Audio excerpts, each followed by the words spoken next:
Inside of your database, there are databases and tables within them. Databases store tables, while tables store rows and columns of data inside of them.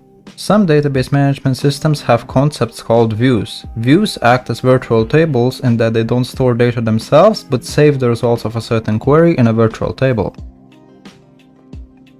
Let's say you have an employees table and you only want to see employees from a specific department. To do that, you can create a view that holds only the required data, then query the view as necessary. Your SQL query would look like this.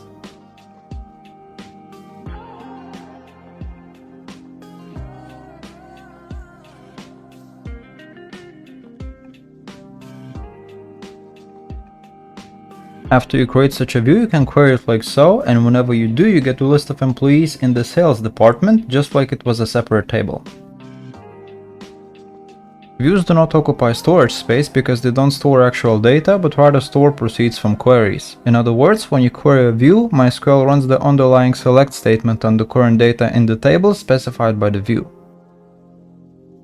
Also, when you interact with the view by deleting, inserting, or updating data inside of it, you also update data in the underlying table.